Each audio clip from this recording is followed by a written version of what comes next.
কি ব্যাপার, তুমি এখানে এসছো কেন? আমি আপনার জন্য খাবার নিয়ে এসেছি। তুমি আমার কষ্ট করে আমার জন্য খাবার নিয়ে আসতে গেলে কেন? আমি তো হোটেলেই খাই। বাইরের খাবার ভালো না, প্রতিদিন বাইরের খাবার খেলে পেটে অসুখ হবে। আজকের পর থেকে আমি আপনার জন্য খাবার নিয়ে আসবো। তোমাকে কষ্ট করে খাবার নিয়ে আসতে হবে না। রাস্তাঘাটে তুমি এত দূর আসো, যদি কিছু হয়ে যায়। আপনার আমাকে নিয়ে ভাবতে হবে না, আমার সব অভ্যাস আছে। এলেন খেলেন। কি হলো? না না, কিছু হয়নি, হাতটা একটু জ্বলছে। কই দেখি।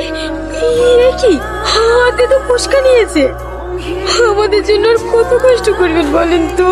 আসলে এরকম ভারী কাজ করিনি তো, কিছুদিন করলে আবার ঠিক হয়ে যাবে। ঠিক আছে, হাতটা ছাড়ো, খেয়ে নি। না না, আপনাকে খেতে হবে না, আপনার কষ্ট হবে। আমি আপনাকে খাইয়ে দিচ্ছি। আপনি আমার জীবনে আসার পর থেকে আমার জীবনটা একদম পাল্টে গেছে। আমি আবার তোমার জন্য কি করতে পেরেছি? অনেক কিছু করেছেন জানেন। আমার আগে খুব ইচ্ছে করতো এই পৃথিবীর সৌন্দর্য দেখতে, কিন্তু আপনাকে পাওয়ার পর থেকে